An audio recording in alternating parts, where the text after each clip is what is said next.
You're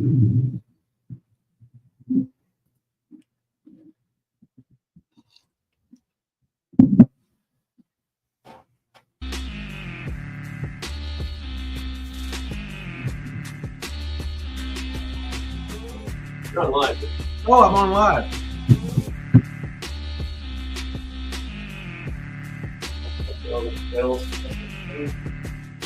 Okay. Up for the people. Anyway, I'm here at 8 inches of snow. Took me 20 minutes to get up my driveway. Of course, it ain't been nothing been done to that. Like I'm old crippled guy. Like I'm supposed to do my whatever. Tried to go to the gym the first day after the snow. Couldn't get through the parking lot there, so I went 2 days without a workout. So I'm in a pissed off mood. Took me 20 minutes to get up. Lyda's sitting here. I walk into his place. He's got everything all like he's been doing the snow gimmick or whatever. But he's young in the prime of life. You got the microphone up there? Oh well, I can't do everything. Well, I got a Coke. I got a Diet Pepsi. All right. Is this thing on? That was my line. You stole it. Oh. This thing on? Now today, let's focus today, Rip. Focus. When people ask questions today, let's focus on answering those people's questions to the camera. The camera. Yeah. See that camera up there? Well, I do now. Yeah. First time you ever seen it? You know what's so funny is I'm calling. I said, "No, where's?" I say, "Where am I going?" I say, "God damn." You got enough room over there, Rip? Well, I can't really get in because you're so broad. You Yeah, weigh about that's good. You weigh about 250. 248. 248. Okay. All right. Is this thing on? We're good. This People thing can on? hear us. I don't know. I can't see. I guess I need to get my glasses checked. For 2 years, I had supposed to go back there. Thursday, man. It's weird.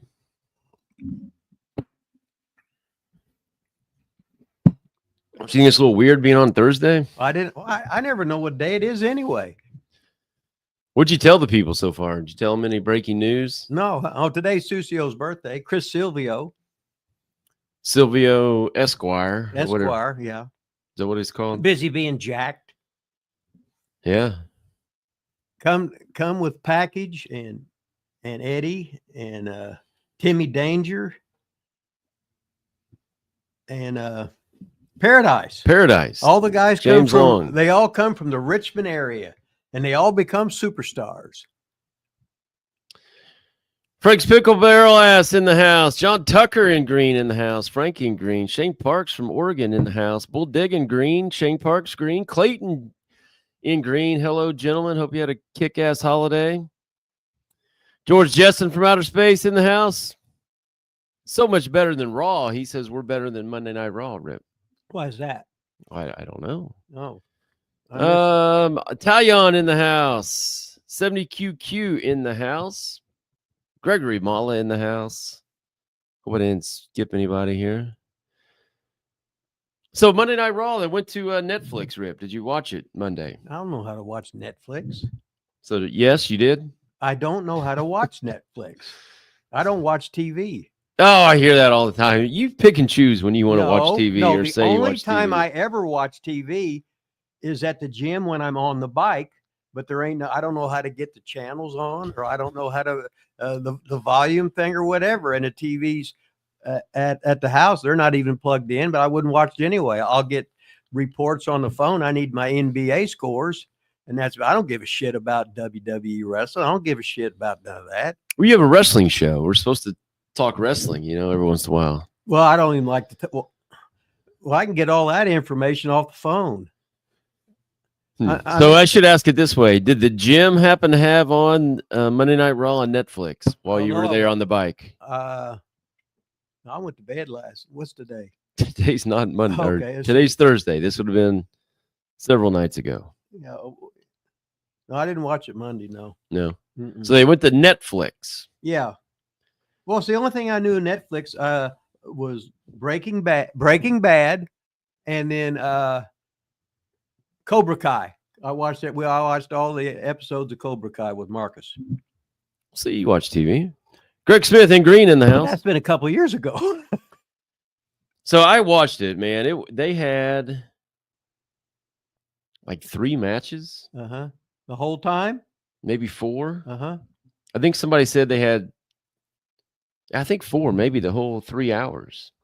Well, and you wonder why but there's not enough talking, right? It was all promos, like all pushing, plugging Netflix, all WWE Universe, just all stupid shit. Now just think of this. Intros were so long. How do you plug? Okay, you're on Netflix, maybe accidentally or maybe not at all. Only if you were on Netflix would you see, hey, we're on Netflix. Yeah. So that's sort of stupid, isn't it? Yeah. But that's what they did the whole time. Okay. Well, Screaming Baboon in the house. Can't remember. I think he's from Australia. Screaming Baboon, Australia. So it's like 3 a.m. there or something like that. He stays up just for this show, Rip. Oh, he'd probably give himself a J. Arthur. 4 matches only for a 3-hour show. So they brought out Hulk Hogan and Jimmy Hart. Seeing this on Twitter, it was all over Twitter. Yeah, they thought got booed out of the place. Well, the whole thing about it is, when you walked out there, they booed him. Great. Now he's a heel. Now wait till he turns babyface and goes to beat somebody up that you think he's going to beat the babyface up, and he turns on all those heels and beats the shit out of them all, and he's turned right there. It's so fucking. First of all, I don't know that he can beat anybody up. He can barely walk. I'm not going to disagree with that because I know how that feels. So really, I think the reason they got booed is because they were in California, Los Angeles, okay, which is a big whatever side that is, not Trump side, right? Is that the right side? I have no idea what none of that shit is. And he was the big Trump supporter. Oh, so I think it's more political that he got booed than really they're just because they're in L.A., which is a big. No, I don't know what it is because I don't give a shit. Is that liberal? Whatever that is. Yeah, I don't know which one's which, or I just know I would never in my life vote for Biden. I would never in my life vote for that god dang Kamala Harris or whatever she is, and she don't know what race she is because she changes all the time. And yeah, I said this woman's retarded. Yeah, but you can't say that word. You love black females though, so I know, when so when she says she's black, you should like her. I know, but before she was Hispanic, Indian, I think, or something like that. Yeah. Oh, account services. Yeah. Okay. So you only like her part of the time then? No, I don't like her at all because she's just stupid. Well, but then again, Biden was he's senile like me. So you should like him. I know, but he would be talking and then he would do like me and forget what he's talking about. Yeah, and he never looks at the camera either. Right. So maybe me and Joe sort of like cousins or something like that. But Trumpy, I can't get mad at it. I can't get mad at Trump. I got the hair like him. It gets wet. I got 8 hairs there. It's blonde. And Trumpy's a stud. You think your hair's blonde? It's not black. It's not gray. It's not white. I don't know what the hell it is. I just know if it gets wet, I'm in trouble. Gregory Mullis said Undertaker didn't suffer, though he had to Trump in the pot. Yeah, that's true. I couldn't really hear it, though, when Undertaker came out. That was the end of the Rhea Ripley match. He came out while she was still, like, walking out. So it was a little bit of a different time. But, yeah, I get it. Hogan was trying to plug his American beer, too, or whatever. I don't know. Jimmy Hart looked good, though. Jimmy always looks the same no matter what. Jimmy looked the same. Jimmy looked that when he was 40, he looked like he is now. Yeah, I mean, he looked great. Let's see, 6 months ago. Okay, let's see if we got any questions in here.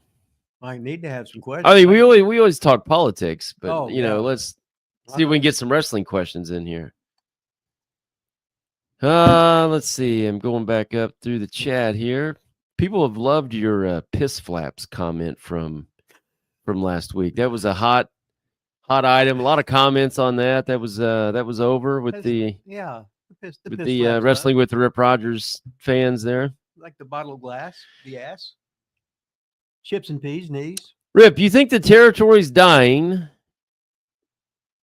that led? Was that what led to all the shit show indies? Years ago, when they had the territories, their indies really couldn't run because the territories. It's like as if we had a territory in Indiana, we would be the ones. If you wouldn't go to the big show in Fort Wayne or Market Square Arena in Indianapolis, they would come to us. If you were on TV, you were still a star. Whereas in the indie guys, nobody knew who the hell they were. They still don't know who the hell they are. So if you're not on TV, you don't mean nothing. That's like on podcast. If you was a former ex-WWE guy, you're getting 60,000 hits on something that's so stupid. You've got no experience. All you did was have a 2-year run because you were a greenhorn. You were rotten when you were there. You're even worse now, but you're making money off podcasts because you were a former WWE superstar and stuff. But that's life. That's like if you was a former Major League Baseball player on for a long time, and then all of a sudden, the way it is. But anyway, whatever. Let's go back to the question. Yeah, whatever the fucking question was. So back in the day, they didn't call them indies. So during the territory time, didn't they call them more like outlaw shows? Yeah, we was called an outlaw territory.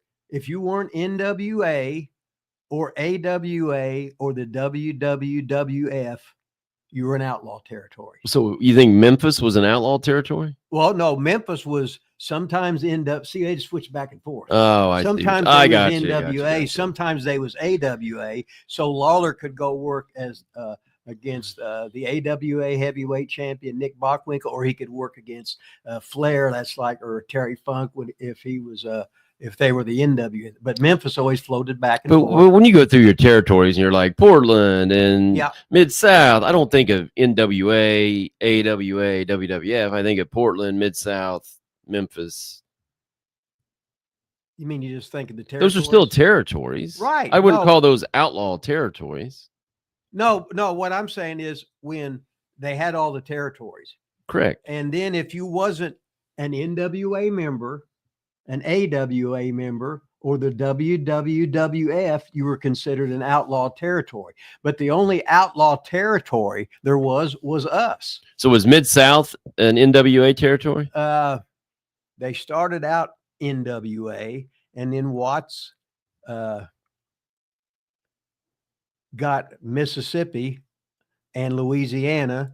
Then he got Oklahoma. Then he got parts of Texas and Arkansas.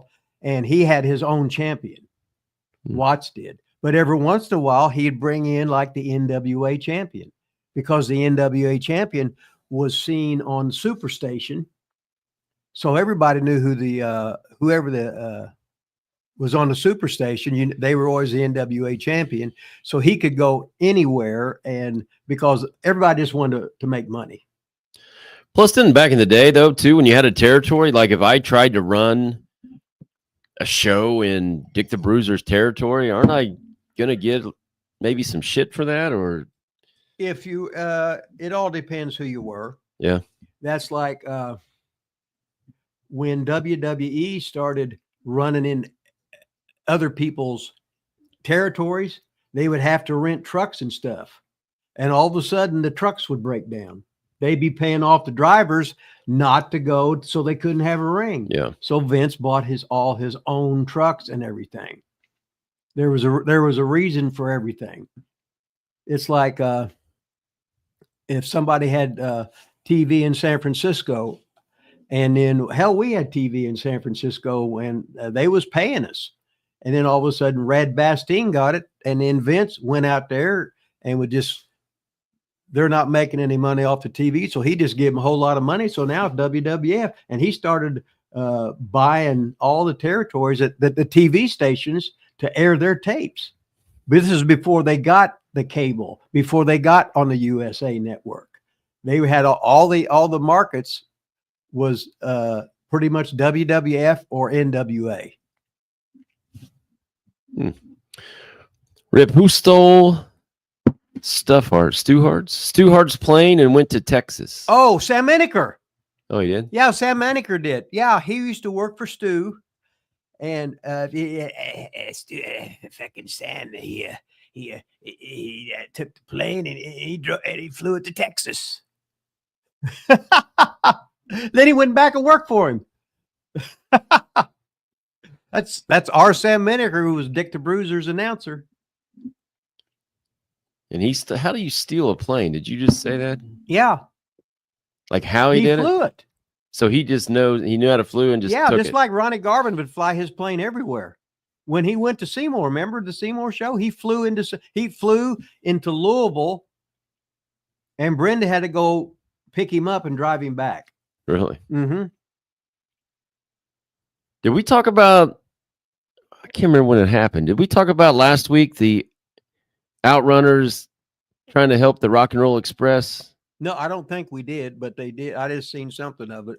Or did you see that backstage clip when somebody had the Rock and Roll Express were there and Turbo and Floyd came up and said, "You still owe us gas money from 1985 yeah. or whatever." No, I read that on my phone though, but I didn't see it. No. He still owes gas money from 1985. That's awesome. Oh, Screaming Baboon came in with the super chat. We gotta get to that. More piss flaps. I haven't heard that since high school. Rip, ever wrestled Vader? Yeah, I wrestled Vader. Who's scariest? Vader, Stan Hansen, Brody, Rick Steiner, or Sid? Okay, Vader. I had a good match with him. I had fun with him, and I had him laughing the whole time. Stan Hansen, the time I was supposed to wrestle him, that's when I took the thing, erased it, and put Ole's name on there. I'm not going to get in the ring with Stan Hansen because he had hurt you, because he had hit you hard, but Stan was like blind. Whenever he's out of the ring, he had glasses on. It was about thick, and he didn't have a mean bone in his body, but he knocked the shit out of you. Rick Steiner, Brody, I worked 4 weeks in a row with him, so that was no problem. Rick Steiner, I'd have been scared to death of him, and I was just with 6-man with him, and Sid, I wasn't scared of Sid at all. Sid was what a specimen, what a gimmick he had, and he could talk that shit, and he would scare you to death if you didn't know him. But I can't remember who it was. I was at TV, and he was bullying somebody, so I acted like I shit my fucking hand and was chasing him around. But I had a chocolate protein bar in my hand, and then he went up to Barnett. Mr. Barnett, he's crazy. Keep him away from me. And Barnett goes, "Oh, my boy, what do you do?" I said, "I'm just fucking with him. He's a fucking asshole, you know." And Barnett went, "Oh." All right, good answer. Whatever the question was. That was a good answer. Okay. Thanks for the super chat, Screaming Baboon from Australia. Especially with the more piss flaps. Because Regal would tell me all the Cockney slang, the piss flaps. Whoever thought you would be sitting here talking to people in Australia on the computer here, Rip? Yeah, you're right. Pretty crazy, huh? Yeah. Well, you're the one that does all this. You're the one that does a computer. Well, I get it, but Rip, have you ever worked a cage match? Well, no shit, Sherlock. That's like when I worked with Austin Idol in a loser leave town, and we did sell out business. That's when I went 2 more weeks with him and had a return cage match. Because Fuller would put in a special stipulation because we was doing such good business. So I'd gaff one time, and you gaff one time, and then you sweat the next night. I said, "Idol, bust me, just hit me, just tap me," and then the blood would come out. So you could get color one time and work 2 straight weeks of cage matches and would treat it as such. But I've also had cage matches like the one we had with Lanny Poffo. I just busted him and headbutt his fucking eyes and his fucking eyes, because we all went to the same gym at different times, Sente Sports Center in Lexington. His fucking face for a week was just fucking swollen, black, and the blood didn't pour. It was fucking eking out. And it was like one of them, he got the shit beat out of him. But that was where we lived. That was the biggest house we ever had in Rupp Arena. And then that's what we wanted. Everybody in town respected, and we were in outlaw territory, right? But we had more television markets than any territory in the United States except Crockett's. We had 14 TV markets at one time. Wow. Greg Smith in Green, longtime member, said Paul Bosch had a different kind of territory. They didn't have their own roster. They booked talent from Watson Fritz. The Houston TV was basically Mid-South. It was Channel 39. Show with clips of Houston matches. It was Channel 39. They would tape the shows, and then Paul Bosch was the best payoff man I've ever been with. And then it made Watson bear. So then he started paying Watson. They'd take the money back, but I still made more money with Paul Bosch. He was the best payoff man ever. He was on Channel 39. His stepson, his son-in-law, Peter Burkholz, he was like the announcer there with Paul Bosch, and Paul was an older guy then, but I was working for him in like 1983 when I was working for Bill Watts. Watts would be business partners. Watts would have part of Tampa. He would have part of Atlanta. He would have part of Dallas. And then that's what they would do. And then Fritz would be a partner. So they would, when Watts wanted the house, he'd booked all the guys on Watts's territory was so strong. When they had Chris Adams, they had Kamala on there. They had all the Von Erich boys. They were mega stars. So like when he would run the Superdome show, Watts would have his territory guys in there. He would have maybe 2 matches from Atlanta, which Ole was running at the time, maybe 2 matches from fucking Dallas. And we did 35,000 people in one Superdome show, but it wasn't like going to the way they do. Oh, your WrestleMania is going to be here, and here's the solid dates. We would run New Orleans once a week, no matter what. So when they did 35,000 people, they just had wrestling there the week before that. Because Watts was one of the smartest guys at knowing how to draw money. He had some good markets with not huge population, but he knew what a good product he had. Bill Watts did. A lot of people didn't like him. Hell, I loved him. He was like Ole Anderson to me. So I'm going to see if I can. Oops, it didn't work. Trying to share. Somebody, I think it was Bull Diggin, sent me this. Wanted you to take a look at this chick. She must be doing. I don't know if we'll get. Is it a girl? Yeah, she's got the. I don't know if we'll be able to hear it or not.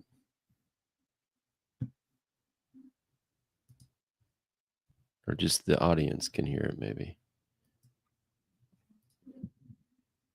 She got a nun gimmick on. Okay. I think they think that Jane Narrow. You ever heard of her? No, never. Independent women's champion. She's got a nun gimmick. I think it's based on the airplane story. She heard your airplane story, and shit ought to be her manager. They ought to bring me in as some kind of thing. And she went with it. What do you think of that, Rip? I think she's over.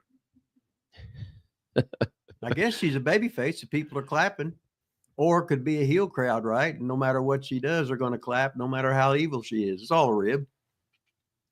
Yeah. There you go, Rip. You're the inspiration of Jane Nero. Well, I probably am. What the fuck, right? Says Bull Diggins says she must be Rip's biggest fan. Oh, I got a lot of fat ones. Bull Diggin, were you at that show? Was that a show you attended? Shane Parks in Green says, which was better, the Thanksgiving show or the Christmas show? Usually the Thanksgiving show. Well, they were both. They were the best 2 dates that you would have all year wrestling when you were in the territories. There was nothing better than getting Christmas presents under the tree, and you get to go to fucking wrestling. A lot of the Christmas shows wasn't. Sometimes they were on Christmas. It's like if you're working for Bill Watts and you got a Christmas spectacular. The Christmas spectacular is 3 days before Christmas and up to 9 days after Christmas. Because, it's a super spectacular in Baton Rouge. It's a super spectacular in Oklahoma City. It's in one in Tulsa. It's one in Houston. And then, and that's the way it was. So you could make the Thanksgiving shows, and usually like on Thanksgiving, you would always have an afternoon show and then a night show. And in Christmas Day, you would have an afternoon show and a night show. but you're also having Christmas season spectaculars leading up to the, you only got one Christmas day and one Thanksgiving, so you call them as Thanksgiving spectacular. It might be 3 days before Thanksgiving, 3 days after, because you want to run one at least one in each market that you have. Yeah, we got a Screaming Baboon, not only from Australia, not only up till 3 a.m. just to watch you, Rip, but also a $10 super chat here. It's pretty nice, huh? All right. Rip, were you working for ICW when they were fighting with Ron Fuller? Were you sitting in the crowd with Bob Orton and Randy and all were challenging Continental wrestlers at their shows? Okay, what at the time, Ron Fuller ran Knoxville. Ronnie Garvin, Bob Roop, Boris Malenko, Bob Orton Jr., Roop, Orton, yeah. Shit. They were all-star out of Knoxville. So what they couldn't get NWA talent, so they were swapping talent with us in ICW. So I would go work shows for them, and Randy would, and we went to work for them. I said, give us some food. You don't have to pay us. And we were just doing it, and they would come down and work for us, and we would pay them. But and then after a while, Bob Root became a business partner of mine. Ronnie Garvin became a business partner and mine, and Randy Orton's dad became a business partner of mine. So we were all business partners in ICW. So I was a business partner for 4 years. But anyway, yeah, Fuller was the end. He was the enemy. It's just business is what it is. Because the best runs I had in my wrestling career was working for Ron Fuller after I got out of ICW. I started out in the first match and left 11 months later, working 10 weeks in a row, going on last with Austin Idol. So, and then when I come back the next time, I come in and work that program with Adrian Street, worked 26 weeks in a row. And then I left because I couldn't follow it. I said, I'm out of here. He goes, what? You just got here. I said, no, I ain't going to follow it. And I just want to work the other territories. So I want to see how their TVs are. Now this is before everything wasn't on cable. So you could do I could work against Von Lilas in some territory, then we could take it to some other territory, but they hadn't seen it because once stuff got on cable, it was on one time, then the whole world saw it. Where before we could have the same crew going around working the different territories. Yeah, I'm trying to look at the top. I'm trying not to look at you, but I can't have everything. So Fuller was sort of like the enemy, and but then all those guys joined ICW. So now we were a real big territory and had some real good talent. Okay, so were you in ICW when that feud started or whatever? Yes. Okay. Were you in the actual crowd when? No, no. But so guys went from ICW to their shows, yeah, and sat in the crowd. Well, I think that just happened just like one time. But you weren't there then. No, and then a lot of times when the ICW guys would be going to trying to get into Jarrett shows at Rupp Arena, and the cops had to pull them out. But most of that stuff was when I was gone and I was working in Portland. And then Randy finally said, come home. So did they try to get you to go to the Continental show? Do you remember? No, no, this was, I was gone. Thanks a lot, Screaming Baboon. Good question. Thanks for the $10 super chat. Frank wants to know, 2 skinny rats or 1 chubby rat? 2 skinny rats. They got 2 skinny hands. Put a little lotion in there, put it in the microwave for 10 seconds, and you'll be fine. I just can't stand heavy women. I know I ain't supposed to say that because they all got big mouths. They think they're something. They're disgusting. And I can't. They're disgusting. No, they are. I always get there's this same woman that's always on it, and she's just screaming all the time. And the guy says, you don't have to scream. And she just screams anyway. Of course, why she screamed? Because she hates the world, because she's heavy. So you don't think there's any like good looking skinny girls that scream or mean or anything? Yeah, but that's the biggest red flag with me is raise your voice to me. One time, you get strike one. One. Adios, amiga. Well, You ain't no Well, poop on that. well, Uh-uh. well, well. We'll talk about that off camera. Okay. Ibzan Arroyo back in the house. Haven't seen him for a long, long time. He's got a bunch of questions. I don't know if we'll get to all of them, but were you friends with Bobby Heenan, Rip? Heenan loved me on TV. Heenan worked in Seymour years ago. That was the last show at the Armory before we ran the shows at the high school or whatever it was. They drew like 120 people, and I was there, and I found a bunch of pictures in my lockbox yesterday. Cowboy Bob Ellis was there. Heenan was there. Pepper Gomez was there. And I jumped in the ring, me and Dr. Groh, Richard Groh, and I got a picture of Dr. Groh slamming his head in the turnbuckle. Time out. Yeah. You just said found a bunch of pictures in a lockbox? In my lockbox at home. But they were Polaroids, right? And the quality was so bad. Did you bring them? No, it's in what else did you find? Anything else wrestling related?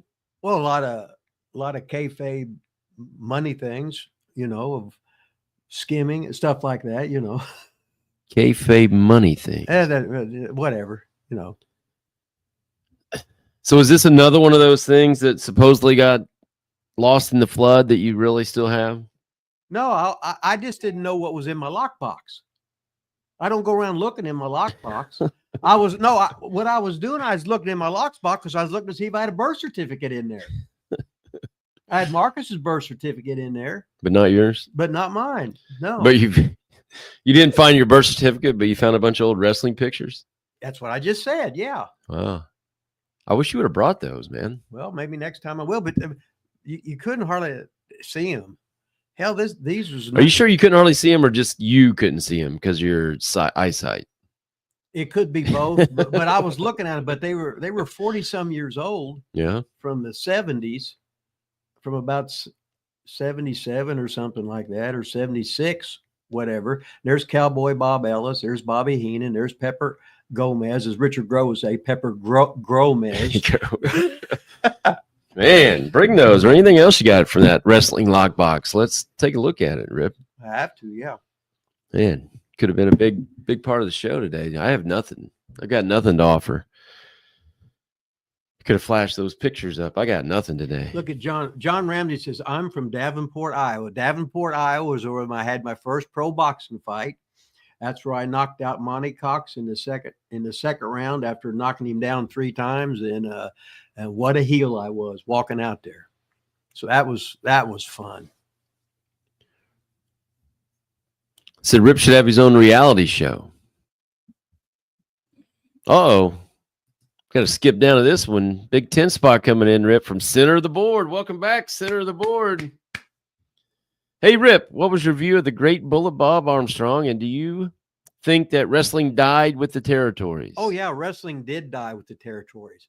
All of a sudden, you had the big company, WWE, and today's, hell, you 30 years, that's you could be 40 years old, and that's the only thing you've ever seen. And you don't realize how they destroyed wrestling.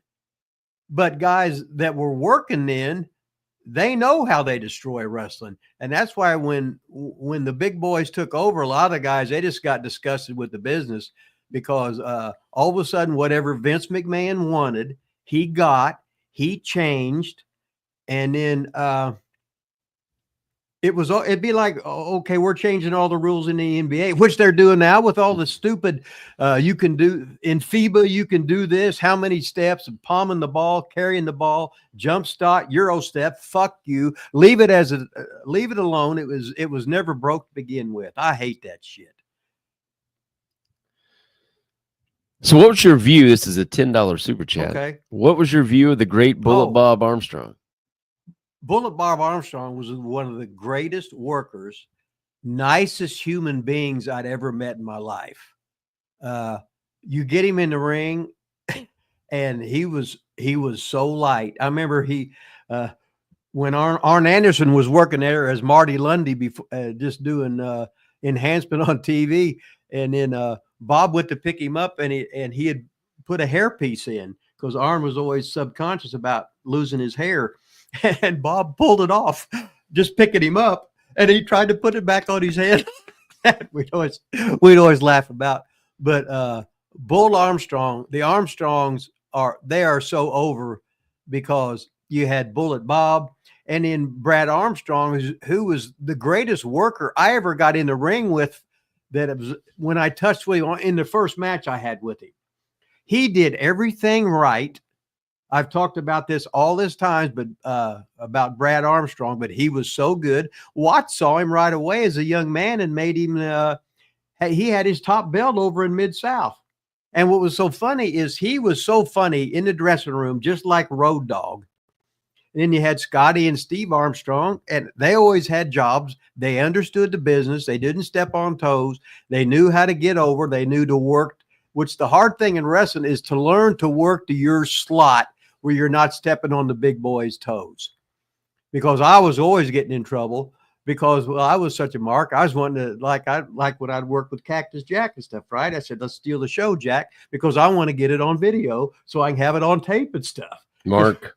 Huh? Yes. Mark. Everybody in the wrestling business is a mark, but everybody in the wrestling business, you don't have to grow up. I'm 70 years old acting like I'm goddamn 20. We're doing a wrestling podcast. I mean, how awesome is that? We're talking about training. We're talking about stuff guys 70 years old, they don't talk about. Yeah, I was trying to find it. I just found. So we it's actually in the interview section.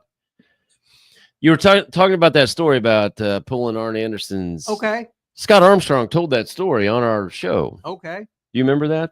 Yeah. He told that story on our show. So if you go to our channel, the playlist on the interviews, we have an interview with Scott Armstrong. So who answered that? All right, center of the board. Sorry, getting back to you. Don't know how long you've been looking at the channel, watching the channel, but we do have a live interview with Scott Armstrong on the channel. He actually talks about that. And obviously we talk about Bullet Bob Armstrong in that interview a lot too. So go check that thing out. I think you'll like it. Listening to Arn tell it, Arn makes himself the butt of the joke, right? And here I am sitting there, and there's Bullet Bob surprised. He's trying to pat it on my head and everything. It was on backward, whatever, That's right? awesome. So Arn Anderson is a hell of a storyteller. But then again, all wrestlers are. Oh, got to get down here. We got a super chat. Trumps everything. Screaming Baboon back in. $2. Rip. What did you eat in Japan?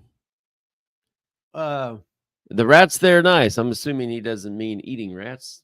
Okay, let's talk about the rats. The rats in Japan was the first thing I ever saw when you'd walk into, like you were walking down to, no matter where you were going, there'd like to be a big tree, and there would be all these, they were like whores.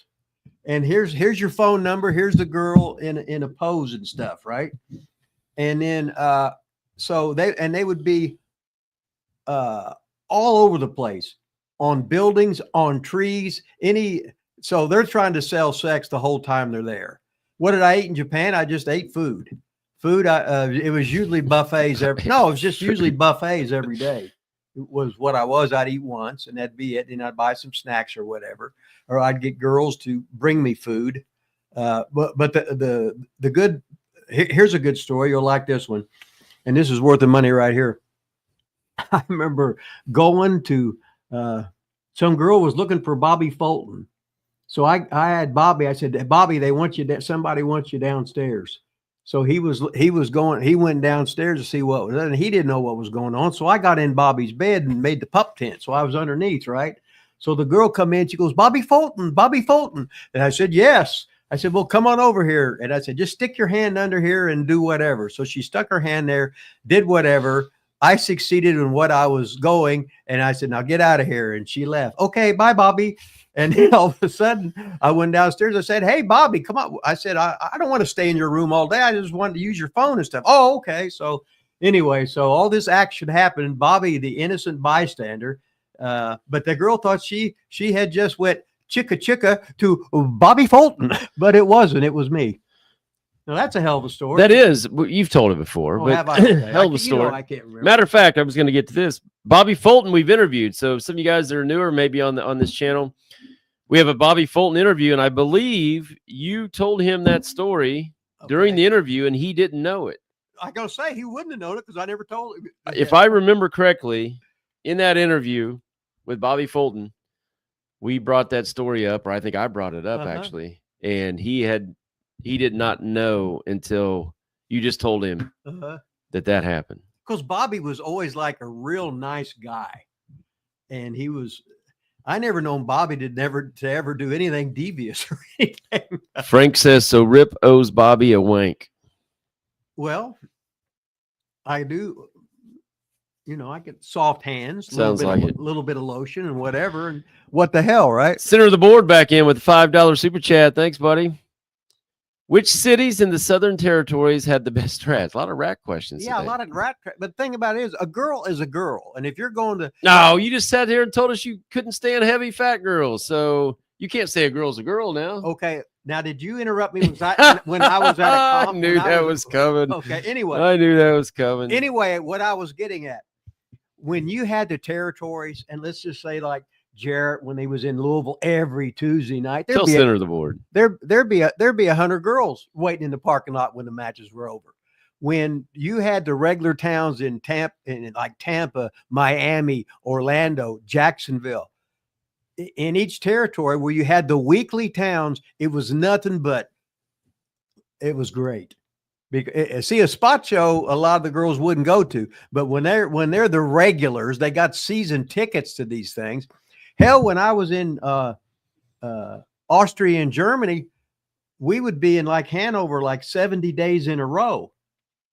So you buy a season ticket is what you get. So the same rats are there every night.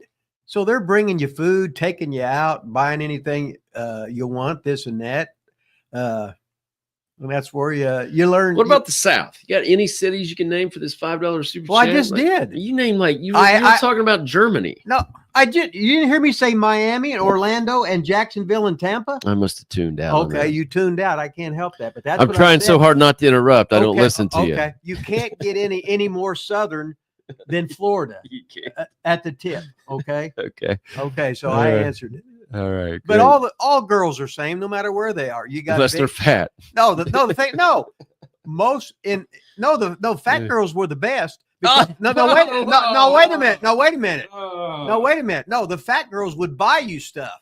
They would give you free rides to town. They would give you money, and of course, they wanted your body because you were a TV star and everything. I'm not mad at them.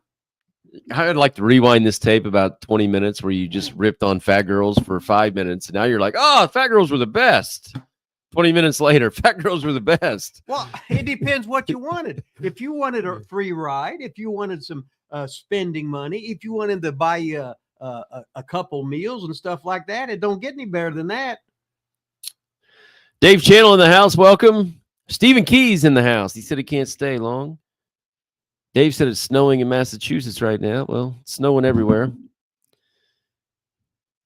Our snow will probably never melt here, Rip. Well, we're supposed to get 2 inches Friday, I think. Thanks, Center of the Board. Appreciate it. How was what? Oh yeah, you did a video in Mid-South there. Let's see. Rip, did you ever go to, or did Rip go to Ribera Steakhouse in Japan? Oh yeah, I used to have a jacket.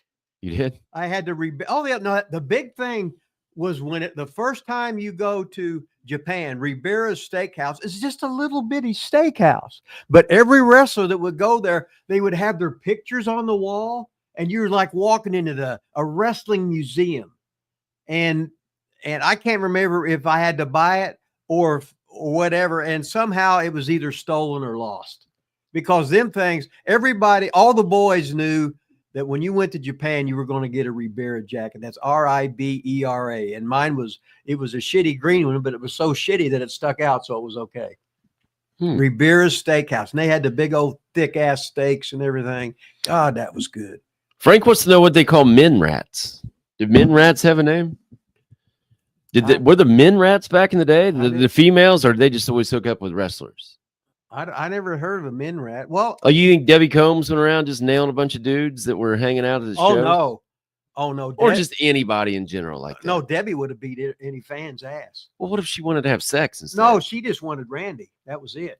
Yeah. Oh, yeah. She was Randy's like girlfriend. Whenever she'd come in, she would stay at me and Randy's house. Okay, but what about when she's on the road working elsewhere? You don't think No, she was always either with her mother. No, Debbie was brought up old school. She didn't mess with the. Well, okay. This question really wasn't about Debbie Combs. It was Okay. just. You don't think there were men hookups? I'd hope there was, but I never heard of and seen. And if the guys would get one, they would sure as hell brag about it.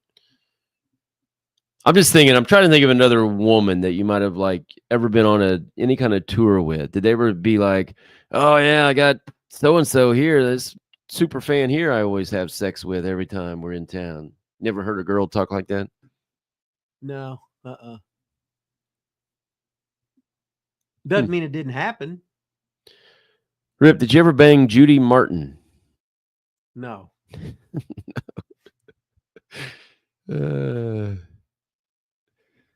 Big George in the house. Rip, how would you book Lilas in a territory, heel or face? I'd bring him in like Gunther. First, what you want to do, you bring a guy in as a heel. He kills people. He beats the shit out of people, and people respect him. Then he turns babyface, and then they love him. It's like Dick the Bruiser being a heel everywhere for years. Then they turned him babyface, and you got that one big turn. And then after that, if you do like Big Show every other year, you was turning babyface, heel, or whatever, that's no good for your character. But when you can go in, it's like Andre, when he turned heel that one time, it's got to mean something. But I'd bring Lilas in as a fucking evil heel, beat the shit out of goddamn everybody. Then all of a sudden he'd turn babyface, and they'd love that, and they know he's a rough, tough son of a bitch, and he's going to beat the hell out of him. Love it. Sign me up, Rip. Young Mighty Joe in the house today, Rip. Well, Young Mighty Joe's getting he got some new boots, so he's all happy about everything. Roy Baker in the house today. Get some. There was LD Doc. I don't know. Is LD Doc new? Have you heard of LD Doc before? I recall one of the Lexington, Kentucky television market interviewed Rip in an independent show. He was heckled by an obese woman, and he shouted out, "Charge her for 2 seats." Well, that's when we would go to some place, and the promoter, we'd say, "What was the house?" And they'd tell you how many people. I said, "Well," he says, "you got to remember now, a lot of them fat girls are taking up 2 chairs, but they're only buying 1 ticket." Greg Smith in Green says, did you ever work in a wooden cage like in Memphis? I just did they have wooden cages in Memphis? I don't remember. Memphis, that was the most. They had the chain link when I remember. They had the cheapest, disgusting cage there ever was. Really? Yeah. So did you wrestle in a wooden ring or a wooden cage ever? Yeah, but I can't remember where. I wrestled in some great cages. That cage we had at ICW was so good. What happened, Randy and I think it was Garvin, they worked for Al Patterson up in Milwaukee, and they didn't draw very good. So they just said, to make a long story short, Randy just took his cage instead of paying him the money he owed him. And then we had that great cage. That's the cage I had that Eye and the Tiger in. And that was a cage that was way above the norm at that time. Screaming Baboon, another $2, man. He's keeping this show going today, that's for sure. Didn't you get Hercules a man rat? What you call him? Did you get Hercules a man? Hercules Hernandez? I'm wondering, did I get him a girl? I don't know. A man rat, it says. Did you get him a male? No. No? You don't know anything about that? I don't know who Hercules is. It Hercules Hernandez? Or was it me, Hercules Samard, or what? That's the only who. There's different Herculeses around. Sure, I don't know. Yeah, but you never got anybody one? I mean set him up with girls? I think a man rat, like a guy. No, A man rat, I would. Hey, now you're like this. I thought a man rat would be a guy. Okay, when I was in Kansas City, I was the boss, so I could say what I wanted to. But we had, and I used to get on Geigel. We had Rick Ashwell as a referee, and let's just say he liked guys. We had the great Rick Stewart, great announcer. He was there announcing. And then we had my buddy Rick McCord in the ring. So I'm sitting there watching the match, and I'm seeing Rick Stewart look up because he come here with a guy, and the other referee was like throwing a fit in the ring. Or Rick McCord was talking to some other guy, and there was let's say 3 effeminate guys ready to fight and they're all looking up at the top where Rick McCord's talking shit to one of the guys, the young boys that come with him. So I've seen it all. And I just fucking laughed. Screaming Baboon said, Hercules Hernandez, I thought you said you got him a rat in Puerto Rico. I can't remember. Hercules rode with me all the time, but that was in Tampa. I don't know about Puerto Rico. But then again, a lot of guys was coming in and out, and I would fix them up with girls. Yeah. That was part of the job. Look who's back, Rip. Look who's here. Django Fett, baby. Super sticker fat. Got to get the super sticker if Django Fett. Welcome back. What else we got here? Was Memphis Cage chicken wire? What made ICW cage better in quality? It was a heavier cage. It would have been like the softball diamond, like the outfield fence was, but it was so many feet high. Yeah. It was a real good. Yeah, that Memphis cage was, I see it on TV, and it was like chicken wire and wood. I said, God damn.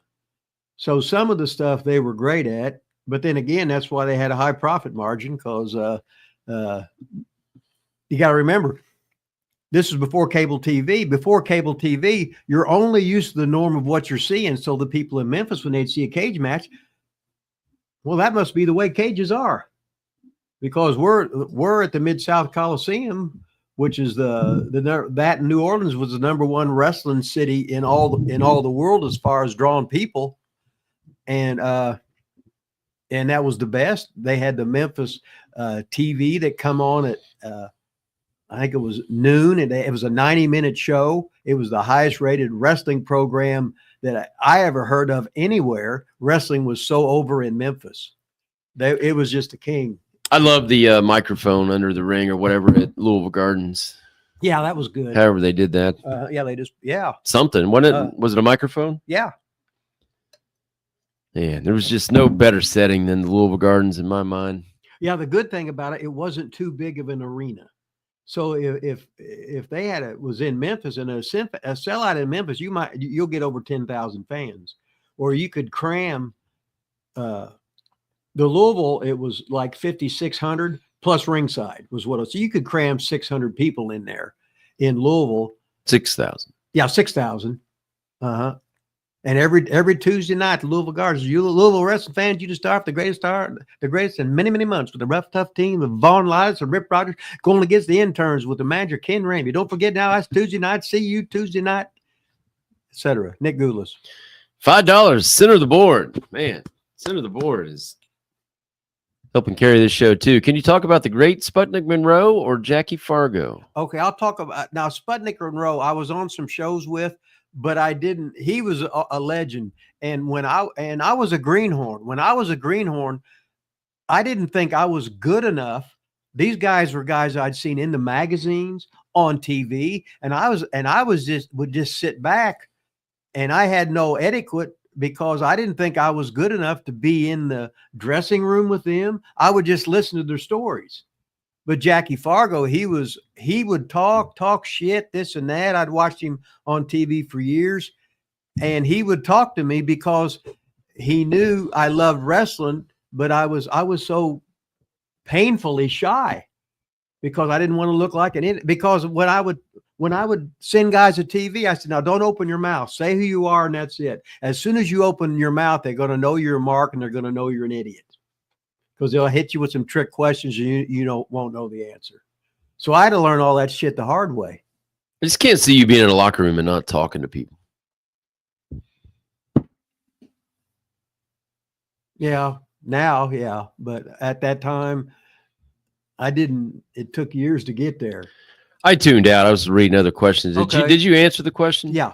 You did? Talk about Jackie Fargo? Yeah, talking about Jackie Fargo. Did you ever wrestle Jackie Fargo? No. Thank you, center of the board. I feel like it's my only job, really, is to make sure you answer the questions. Well, I sort of get sidetracked sometimes. I sort of veer off a lot. Sort of a lot. Sort of a lot. We'll talk about the ABA, and all of a sudden I'm talking about the NFL. Hey, Muhammad Ali did this too. Vaughn, it seems like a work when Rip is so contrary with you about exactly what they were asking, and you have to keep explaining. What? I think he's saying I got to keep you on track, Rip. Yeah. I think maybe. No, I go off because a lot of times I'll think, well, they don't know. I'll mention this, but they don't know what that is. They'll mention that, but they don't know the backstory to that. You got to have what started out ABC to lead to D, because you're asking a question about D, but if you don't know what ABC was, it doesn't make any difference. Dave Channel, Vaughn, you wrestled a 4-on-4 tag match, 8-man tag. Is that what the 8-man tag in OVW house show in 2007. One of your tag partners was Cody Runnels. That's cool. Yeah. I think he went by Cody Rhodes, I believe, still at that time. But yeah, it was me, Cody, the custodian, G-Force. G-Force, baby. And what was the other guy's name? He had like a brother, I think, too. Some kind of short guy. Can't remember his name. Kind of short guy. Okay, now you're like me, but you're in the prime of life. He was under contract. At least I'm old. You can't remember nothing. Socrates in the house. I don't know. Socrates knew. You know Socrates? It wasn't one of the Nemeth boys, was it? No. Okay. Did they set up the Memphis ring like the Gagne ring? The Memphis ring and the Minneapolis ring, were they set up the same? I don't know what that means. Because, okay, it's like some places would have a building that all they had in it was wrestling, and they left the ring up all the time. But most places you'd come in, drive in, set the fucking ring up, and that was it. When the show was over, within a good ring crew, a half hour, they could all have it back in the truck and get the hell out of there. But so it's like in Manchester, Kentucky, that we had a ring. Ernie Couch bought his own ring, set right there in his barn right there that seated 500 people. And Ernie Couch's place became Ernie Couch's Entertainment Center. Then he started having auctions in there. So he'd be auctioning off shit, but he's standing in the wrestling ring because he loved the wrestling ring. But he actually bought his own ring and kept it in the Ernie Couch's Entertainment Center. Center of the board, $5 more, Rip. Do you remember how many shows the Sheik, Eddie Farhat, did in ICW? Probably 2 weeks worth. Because I remember he stayed over at Miser's house. Did he really? Yeah, that was like 2 doors down from me and Randy's house. So how well did the Miser know him? Well, him and Lanny used to be the world tag team champions. Who and Lanny? Miser. Okay. For the Sheik's territory in Detroit. Oh. See, the Sheik was a big NWA guy. And at one time, that he would run every 2 weeks in Detroit, and they would almost sell out every time. And then the automobile industry went down.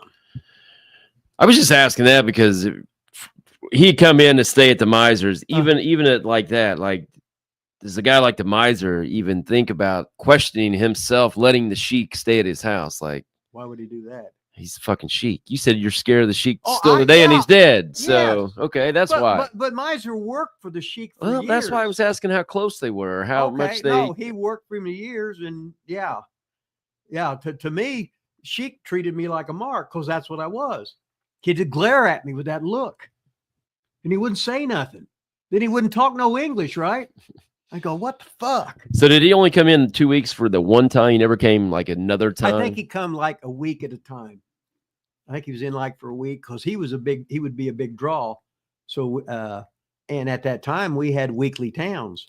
We had Pikeville on Mondays, which always did good. Then we had Tuesday, we had Johnson City, which always did good. And if we bring them the first week of the month, we ran Frankfort the first day of the month. And then Beckley was our best town. It was the first Thursday of each month. So when she came into ICW, did you talk to him then? No. No.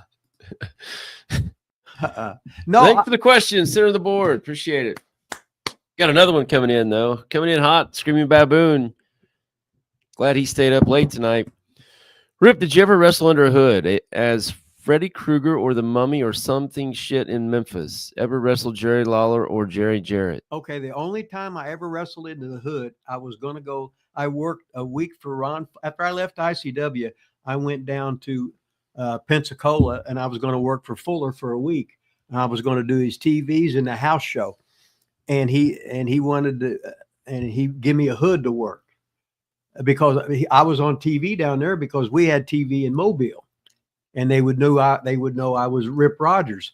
That he didn't want me to have Rip Rogers because Tommy Rogers had come in, and we had two Rogers. So I just took the hood off. I said, Ron, I can't see and I can't breathe, which is. Did you take it off during the match? I can't remember. I just knew that and he started laughing. He says, yeah, them things they take a while to get used to, like anything. And so that was it with that. So I just took that thing off. And then instead of Rip Rogers and Ron Fuller said, that's okay. You're Rip Randall now. Okay. Rip Randall, yeah. huh? So for the rest of the week or long I was working for Fuller because I was going down to work for Watts. What it was, Brenda, she took a job in Pensacola working as a stripper, right? Yeah. So boom. So I'm just staying and training all day, and then she's doing her job. Then we go over to Watts's territory. But did I ever wrestle? I wrestled Lawler in one of the we had dream matches on Oldie's thing years ago. I worked for Jerry Jarrett, but I never wrestled him. But Jerry Lawler was so easy in the ring. I remember and Lawler was scared of me because he was there when you beat up Savage. Yeah, and he knew not to mess with me, so he potatoed me. No fault. It was just I ran into an elbow, and he says, "Oh, I'm sorry. And he says, "I'm sorry," And I just said, "Well, I'm the dumbass. I didn't turn my head and protect myself, because." Everybody does stuff different. You work with somebody the first time and they're going to have a lot of idiosyncrasies that they do and they don't know, but you're not used to it. Now, if I know, that's like guys, see, it used to be when they said clothesline, nobody ever clothesline with their right hand. You learned it left-handed because everything was to the left. That's like when you get somebody's leg, it's the left leg. And then of course, we had to modify things. So when you see like a great clothesline like JBL or whatever like that, I've never done a right-handed clothesline in my life because when I was taught a certain way to do it left-handed, and they told me the reasons why. To get the left leg, they told me the reasons why. Everything in wrestling, you start at the bottom. It's nothing but fundamentals. You practice. Then when you get in the ring, you don't even have to think about working. You get in the goddamn ring. Hey, we're going an hour. Huh? We're going an hour. Well, I said, just shut up. I know what you can do. Chet the Jet. That was my other partner. Oh, Chet the Jet. I remember the name, but I can't place him. Thanks, Dave. Dave Channel come through with that. Oh, man. Doug Gilbert was solid as Freddy Krueger. Yeah, Memphis always had like Freddy Krueger and the Mummy and Tommy Gilbert was Freddy Krueger. Oh yeah, I think it was Tommy Group, not Eddie. No, he said Doug. Not Doug. Well, maybe he did it later. Yeah, but the first time I remember that. Yeah, I remember when Tommy and I started laughing because I didn't know who the hell it was. Because Tommy Gilbert was such a great worker. God, he was good. What though? Who Freddy Krueger came to Seymour? Who was Freddy Krueger in Seymour? That was George Weingroff's brother. Was it? Not Herbie. Herbie would referee because George was there. Yeah, it was not Herbie, but George's other brother. I remember that. Yeah, there's a picture. Right. I see a picture. You're right. Freddy Krueger and George Weingroff and like my sister. Yeah. So it was George's brother? Yeah, it was George's brother. Because I don't remember Doug Gilbert or Eddie Gilbert or any of the Gilberts being there. Tommy Gilbert. Yeah. Hmm. Memory lane, baby. Big George said, did you ever work for somebody that wouldn't sell or put over your stuff? Well, then I didn't put their stuff over. It's pretty simple. Sell each other. And if guys would try and like hulk up and like that and they were over and they were small guys, I just fucking hit them real hard, right in the fucking jaw or whatever, this or that. And then they stopped it. And I said, don't ever fucking do that again, asshole. Dave Channel, Vaughn, you were a 2-time OVW champion. Talk about beating Idol Stevens. Aaron the Idol Stevens. Aaron the Idol Stevens, a.k.a. Damian Sandow. Back to Aaron Stevens, I think is his name. It was a TV match. It was really pretty shitty, actually. It was a very good match. Most of it was my fault. Had too much pre-planned bullshit. I forgot half of it. We got to the back. Idol was like, hey, great job. And I was like, I feel like something was off. He goes, yeah, we forgot about 2 minutes of the match. We skipped. And I was like, oh, well. Well, that's what happens when you don't call it in the ring. I was like, well, oh, well. Still hit our time. Yeah, so we didn't have time for that 2 minutes anyway. Oh, yeah. The thing with Jimmy, he didn't give a shit. Just hit your times. The match, I don't give a shit about. Yeah, the finish, usually they're like, yeah, because if not, the finish is right and on time. Yeah, the rest of it doesn't matter. Yeah, he's going to be editing. He's going to be mad all night. I want to see if I can find that. Oh, yeah. See if I can get this. Here's Aaron the Idol Steve. What's the chance of me getting this pulled up here? What's chances, Rip? You'll get it. There it is right there. And you got it. See, I didn't realize he was that tall. Oh, yeah, he's tall. I never even, that's what's so funny. I don't know. I think you guys can see that. There's me and Aaron the Idol Stevens. I think that was shortly after I must have beat him. I think that's I don't know if that's the title or not. Oh, so you're posing with the belt with the guy you just beat, and now you're putting it on fucking. Well, I'm putting it on now. 20 years ago. I didn't put it on then. I got the boa. He just wanted a picture of the boa. He was just like the boa. That's all. That's all he ever cared about. You know, I was named Sandow. Mm-mm. You know who Eugene Sandow was? I don't think so. He was like the first real bodybuilder they would take or do pictures of him and sculptures, and he was the first guy that would pose to music and stuff like that in the early 1900s. He was just an old time strong man. He looked like a bodybuilder. He had the good abs, which is he obviously ate right, but didn't know it. And anyway, but he was the bodybuilding god around 1900. Eugene Sandow. But is that really where he took the name Sandow? Yes, from? that's why. That's how the Sandow name was famous. Who knew? Tommy Gilbert, the dad, the ref. Tommy wrestled, right? Yes. Oh, he was great. I think he did ref too. Oh, though. yes, he did. He wrestled. He ref for Watts. Screaming Baboon, Vaughn or Rip ever cane you the ring or backstage? No, I don't think he ever hit me with a kendo stick. I don't think so. Surely I would remember that. No, he did not. He threatened to choke me out and pull my pants down in front of all my students and some other different things like that. But I never got the kendo stick. I've only been hit with a kendo stick one time, and it was against Tommy Dreamer. Hit me with a kendo stick in the gut, and I didn't feel a thing. So, well, that's because you was doing them abs an hour every day. Abs of steel, baby. And that's it. Abs of steel, lover, baby. Abs of steel. Yeah, I was really nervous about it too, and then came out, did like the double axe handle, whatever. He whacked me. Nothing. Yeah, what's so funny? Till you work with a guy, you're scared about the first time they punch you, kick you, or anything. Oh, I know I was talking about clotheslines earlier. before everybody did left, right? Now, when somebody would say, okay, on a clothesline, and I'd always say, okay, which arm do you do it with? Yeah. And you always kick, if you were right-handed, you always kick right. Because Benoit would kick left. I said, why are you kicking left? You don't kick left-footed if you're right-handed. It's easier to place it up there with your left foot.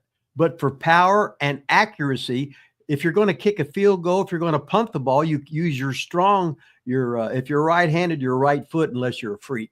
But I always ask guy, which foot do you kick with? Because you're going to put your head different ways. Like to go for backdrop, you put your head this way, or you put your head the other way. You'll place him when you're selling, how to spin into it backwards or go into the proper way to do it. But placement and all this little stuff is what nobody knows how to do anymore. Rip, you said Lanny has the best working punch. Business Lawler threw a convincing punch also. Who were some other wrestlers that had a good punch besides Lanny? And really not many guys had good punches. And Lanny had such a great punch that I said, no, not that many, not that many, not that many. Because he would love to just hit you right in the fucking nose. It was all T-zone shit. That's what I got on Lawler. I said, man, you threw 60 punches to Buddy Landell's a fucking finish. Yeah. There was no fucking swelling, no whatever, because he just Lawler had a good punch, so he would live off of it, which is too much. But anyway. Yeah. We're getting ready to wrap this show up today. If anybody's got any last second super chats, we'll stick around for a couple of them. What do you think, Rip? You got anything else?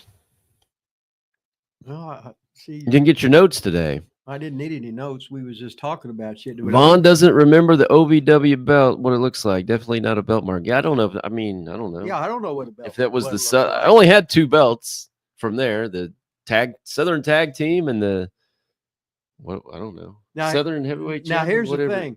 Here's the thing. When you're a champion, you're responsible for that belt. Yeah, it sucks. It's horrible. And a lot of times they're heavy. And I didn't like having a brief or a thing to carry your stuff in. I like to carry it in a pillow sack, a pillow thing, because you could just boom and then take it out, right? So there I would be walking down the street with all my stuff in a pillowcase. That's what it's called. Pillowcase. There you go. Pillowcase. I hadn't said that word so long. I hadn't thought about a pillowcase or anything like that. Except for when you were any of the 19,000 championship belts that the Shadow had. He kept all his belts. Oh, did he? No, nobody was taking a belt from the Shadow. Oh. Well, he only ran once. You never knew when you were going to. You got to be the champion. And I always like when the small independent group, they were always the world champion. The world champion of. Shadow had every kind of belt you could possibly think of. 2 counties. Yeah. Yeah. Of 2 counties. World, U.S., hardcore, you name it, midgets. It was a world. Women's. He had every belt possible.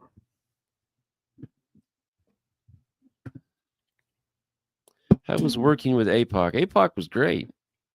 One of the best wrestlers, I think, ever. When we had those huge classes at OVW, guys got so good because they would switch partners and learn something. Some guys were stiff, some guys were loose, some guys you didn't feel, and you would learn stuff from each one. That's why we would change partners, because you had to get a feel for everybody. Agree. Uh-oh, Screaming Baboon. He's trying to keep this show going.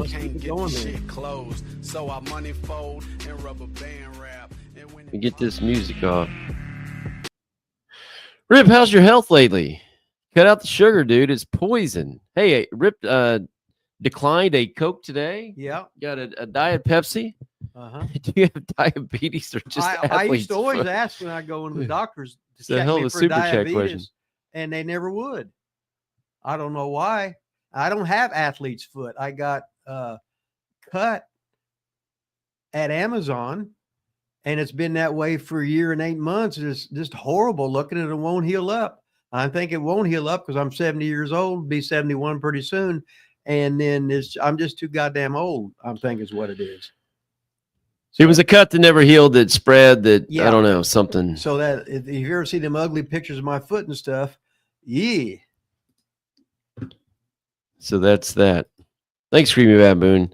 So the board, last question. Do you remember Edgar Wallace? Oh yeah, he ICW was wrestling. okay. Now what happens? See, we had John back as our announcer, but then John would get drinking and he liked to hang out with the girls, and then he started sort of exposing the business. So Randy fired him. So we got Tim Tyler, who was the voice guy on our promos and stuff, and he was a clown and on Channel 36 on a kids show, and he had a great voice. And then Edgar Wallace, somehow he was something to do with I think he helped us get Rupp Arena the first time, and so he landed a job as an announcer because he just wanted to be on TV. So we let him be on TV. Was he real great? No, but we were also one of the first ones to have a black TV commentator, and everybody in town knew him that he was a politician. So locally, it helped us out real good. But that was that was Edgar Wallace. Thank you, center of the board. Man, we thank everybody out there that did the super chats, all the people in green, everybody that participated and watched today. Screaming Baboon, center of the board, kept this thing going today. Django Fat came through again. Back in action today, but tell you what, Rip, Screaming Baboon and center of the board really they're over, baby. Really showed up today. They ask good questions, and you know how I get sidetracked and stuff. But the thing about it is most of the questions, you guys are real wrestling fans because you're asking old shit. But then again, when I was a fan, I would be asking about stuff. It's like if I was 20 years old, I'd be asking stuff about what was happening like when I was born, who was the stars then, how was it on TV and stuff like that, who was the announcers and stuff like that. And we was talking about Stu Hart losing his plane from the great Sam Menaker driving off and taking his plane and flying it into Texas. And so whenever you got wrestlers, you got shenanigans. Whenever you got shenanigans, you got terminal adolescence of a wrestler, as Lanny Poffo, as he termed it. When you're a wrestler, here I am, 70, almost 71, got terminal adolescence, looking at the hot girls, the hot young boys, or whatever you want to look at. Dave Channel says, we appreciate you. And then Daniel Price said, not him. Daniel Price doesn't appreciate you, Rip. Oh, well, Daniel, there. How's that for you? I didn't ask you to be on here. Stick it up your ass. You know, if you're just ripping me. All right, we'll see you. Thanks, everybody. Have a good weekend. Next Friday, noon, Eastern.